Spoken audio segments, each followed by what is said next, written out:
Hi folks, and welcome to Homesteader News. This is part 2 of our series on solar and wind power installation for an off-grid system. If you have not watched video 1, please go and watch that because we give a lot of good information and safety information in that video. Now what we're working with is a Kyocera 135 watt solar panel that I received from Northern Arizona Wind and Sun. This is a 12 volt panel. And they make panels that are 24 volt or 12 volt. The difference is, of course, how much voltage they're going to produce, how much amperage they're going to produce, but they're also generally used for different systems. For very large grid-tied systems, usually they will use a 24 volt panel. You can also attach two 12 volt panels together by attaching the positive wire to the negative wire, and the negative wire and positive wire goes off separately to the power controller. Then it becomes a 24 volt panel. Most off-grid systems use a 12 volt panel. Now the power that's produced by a solar panel is DC or direct current. Now that's different than the power that you get from your grid system. Grid system power is AC or alternating current.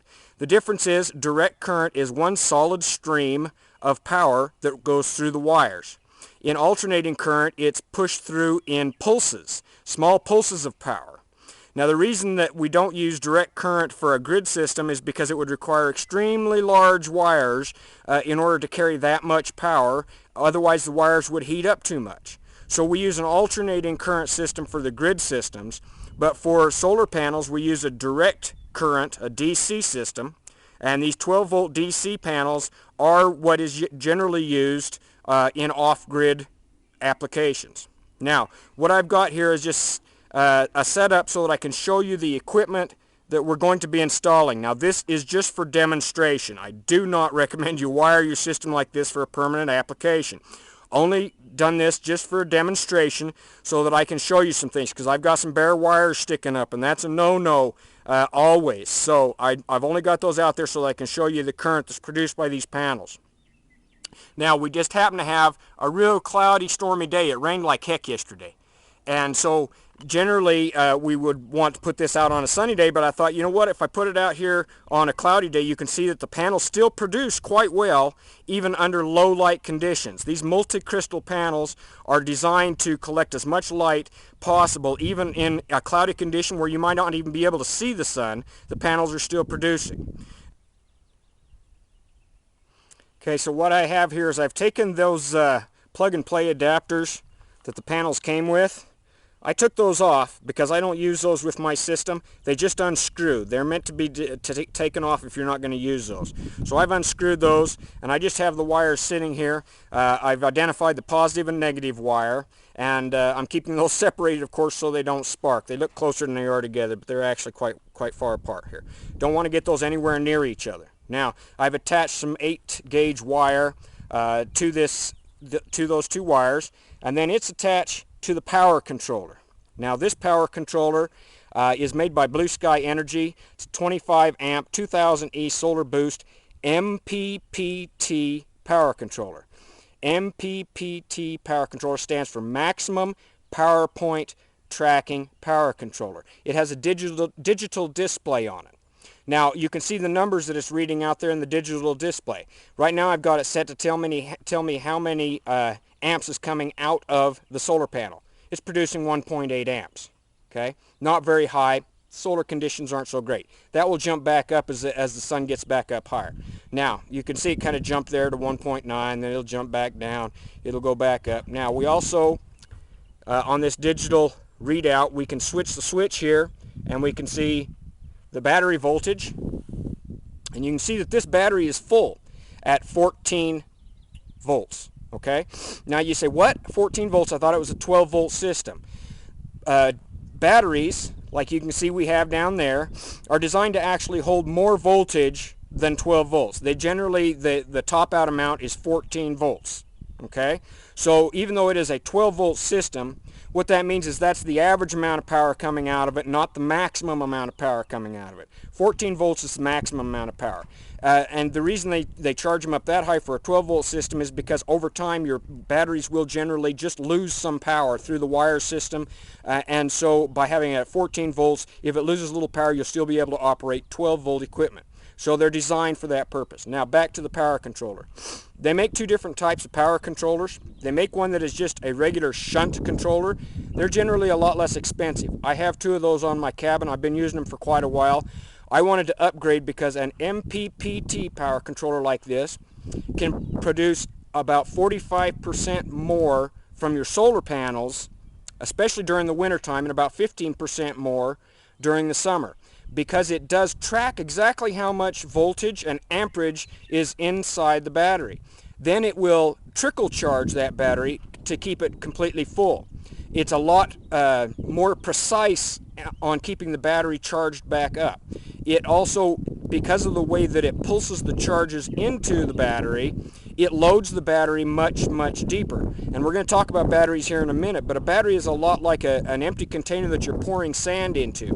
If you pour it in real fast, you're going to have lots of gaps, open air spaces, and it's not going to be completely packed with power. An MPPT power controller like this will pour it in real slow and at a rate that the battery really likes, and that way it's completely full and doesn't have gaps and spaces in that battery that don't help your system. So that's an MPPT power controller, and this one's made by Blue Sky. There are lots of different brands of these. Some good ones are Xantrex and some other models that you might look into. Northern Arizona Wind and Sun carries a lot of varieties of power controllers, both of the shunt style and of these MPPT power controllers. I highly recommend that you get the MPPT, simply because you're going to get a lot more power out of your panels, especially in wintertime, and that's when you generally need more power because in wintertime you don't get as much sunlight. So consider getting one of those. Even though they are a bit more expensive, they'll actually in the long run save you money because they're going to get more out of your panels. So instead of adding additional panels, you'll get more power out of the panels that you already have. Now, the other part of this, as you can see, there's wires that go in and out. What this has is it has 4 wires. It has 2 wires that are coming in from the solar panel, a negative and a positive. Then it has 2 wires going out to the battery, a negative and a positive. Those wires, the negative wires, go on down here to the battery. Now what I've got here is a Trojan T105 battery. These are fairly commonly available. You can also get them at Northern Arizona Wind and Sun. You may find them locally as well. Now, this is a deep cycle battery. Now some batteries called marine batteries also call themselves deep cycle batteries, but they're not really a true deep cycle battery. The difference is with this and a regular car battery or a truck battery is the plates are much, much thicker. There's more plates, and they're designed specifically to draw the power down to a much lower level, so you won't damage the battery. If you try hooking up a car or a truck battery to a solar system, it's not going to last very long because it's not designed to be drawn down. They're only designed to run a few lights while the generator is working on a car, whereas these deep cycle batteries are designed specifically to be drawn down many times. They can be cycled many, many times. A good deep cycle battery, if you take care of it, will last about 8 years. Some people get much longer out of them. This battery here I've had about 4 years. The other Trojan battery I've had about 8 years now, and it's now just starting to show its age at 8 years and will probably be replaced this year. They're a little bit more expensive than a car and truck battery, but you want a battery that's going to work with your system, and they also can hold much, much more power. If you can see on the label down there, I'll read it to you. It says this has 105 amp hours at 20 hours, 79 amp hours at 5 hours, or 160 minutes at 25 amps. Now what that means is if you was running all of your appliances that took 25 amps, you would get 160 minutes of run time at 25 amps. And this is a 12 volt battery. These batteries also come in 6 volt sizes. If you're using the 6 volt sizes and using a 12 volt system, you're going to want to connect those two together to make a 12 volt battery. And I will explain to you when we put the batteries into my shed how you can connect batteries to get 12 volts out of 6 volt batteries or to get 24 volts out of 12 volt batteries. But for right now, just understand that you can get 6 volt batteries, you can get 12 volt batteries, you can connect batteries to make different charges depending on what your needs are.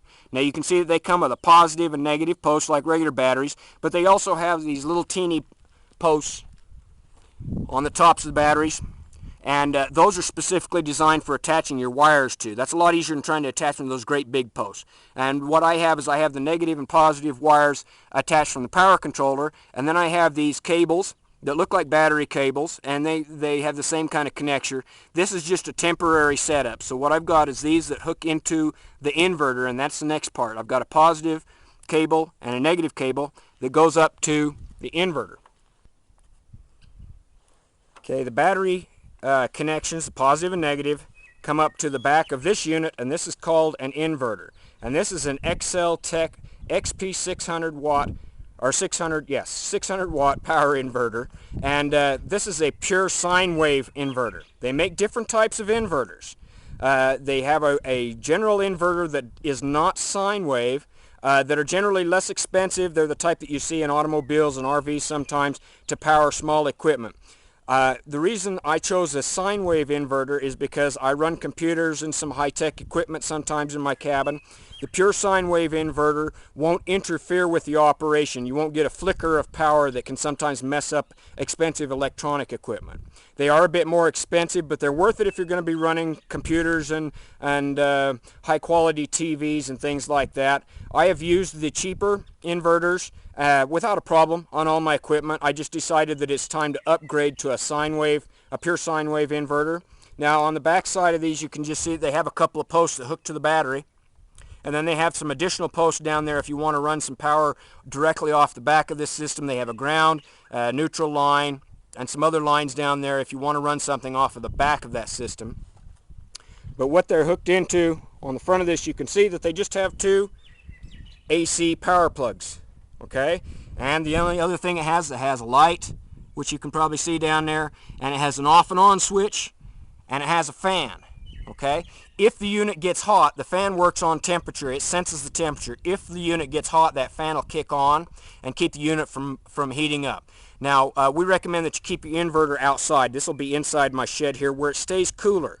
Okay, because then the fan won't work so much. When the fan's working, it's using some power. You don't want the fan to work if possible, so you want to keep your inverters cool. There's also some possibility of some magnetic interference with equipment and things like that, so the recommendation is that you keep your inverter outside. Okay, now I've just got an AC plug with a power strip cord plugged into that inverter, and I'm going to show you just what kind of things you can run off this. This is just a 110 system here. Now, a lot of people are concerned, am I going to be able to vacuum my house? Well, sure, you can vacuum.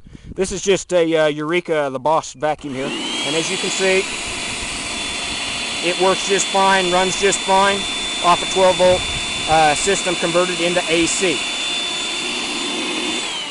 Now, what the inverter does is it takes that DC power that's being produced by the panel.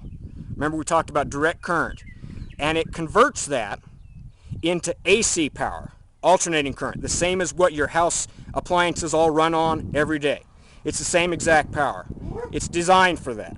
So that's the function of an inverter, is converting the power from DC to AC. And then you can run all of your regular household appliances. Now you can also run DC appliances off of a solar electric system. And DC appliances would be things like small lights, gadgets that you would normally run off your cigarette lighters, and they make a bunch of DC appliances like coffee makers and all kinds of stuff that you can run directly off of DC power nowadays. When you're running off of DC, then you don't plug in through the inverter. Instead, you would have separate cords coming off of your batteries. Those would go directly to a DC plug, and then you would plug your DC appliances into that. So you can be running DC appliances and AC appliances off the same system. Now, why that's good is an inverter will stop working once your battery gets below, and remember our battery's at 14 volts right now. Once your battery drops below about 11.5 volts, the inverter will automatically turn itself off and will no longer allow any power to be drained from the battery. That's to protect the battery so the battery is not overdrained. Okay? But if you have DC appliances hooked directly to the battery, you can still use those. Now that's important for off-grid situations, because what happens is a lot of times during the winter you may run below the level that your inverter wants to work at, and you won't be able to use your AC appliances. But if your lights and say your water pump is hooked to the DC system, you can still continue to use those appliances as long as you use them sparingly and you don't overdrain your battery. When you're using a battery, you never want to drain a battery below 50%, okay? Otherwise, it will shorten the life of the battery, can actually damage the battery. So you want to not overuse a direct DC line system, but it can be used so that you can still have power to your water pump, you can still have power to your lights. So in my cabin, I have both systems hooked up. I have the AC from the inverter that runs my lights and things, and I've got a light to show you down here. This is just a fluorescent light. It's actually the one out of my house, which I use all the time. And as you can see, it's lit up. These work off 110 power, and you can buy them just about anywhere. Nowadays, you can also get the LED lights, which I highly recommend because they use a lot less power than a unit like this, because this has a transformer in it. And I would suggest that you look into the LED lights. You can also get the DC lights that you can buy that are made for RVs. Those are good as well, and I use some of those halogen type lights in my cabin that are run off a DC system, so that I always have some lights on even if my inverter stops because I've used up more power than I should be using. Okay, now that's a basic solar electric system, folks. You've got the solar panel, you've got the power controller, and I recommend an MPPT power controller. You've got the battery, and you want to get good deep cycle batteries. Trojan is one brand. There's a lot of other brands of batteries. I also use a D8 series battery, which is a very good battery, and I'll show you those when I get to my system. But you want to make sure that you're getting true deep cycle batteries, and you want a good inverter. And a sine wave inverter would be my recommendation if you're using any type of computer or high-tech equipment that you don't want any interference with. Then I would get a sine wave inverter. If you're not, then you can get the less expensive non-pure sine wave inverters, and they also work, and I've used them very well. Now this whole system here, the solar panel, the power controller, the inverter, but not the battery, was about $1,000. Okay, not real cheap. However, the good thing about this system is it can be expanded quite easily. You can add additional panels without buying another power controller. This will handle up to 3 of these sizes of panels. You don't have to buy an additional inverter. All you need to do is continue to add additional panels up to the level of amps that your power controller says that it can handle. And you can add additional batteries. Okay, so if I wanted to, I could bump this up 2 more panels, add 2 more batteries, and have a lot more power. Now, this system is set up and is designed for a starter system. For an off-grid cabin. It would also work very well if you have an RV or camper that you want to put a solar panel system on it for additional power. This would be a very good size to start with. Somewhere around 135 watt panel, a good power MPPT power controller, a good inverter, and at least 1 deep cycle battery. Now, just a general rule of thumb is a 100 watt panel will recharge an average deep cycle battery like a Trojan T105 in about 3 to 4 hours of good sunlight. It doesn't take very long for that panel in good sunlight to recharge completely a battery. One of those batteries, if you use it sparingly and don't run, like the vacuum cleaner might only be run for 15 minutes. So even though it takes a lot of power when it's running, it's only run for 15 minutes every other day or so. So it doesn't really take all that much power. Lights and things like that may only use about 10 or 15 amps. A laptop computer, which I use all the time, usually about 20 to 30 amps.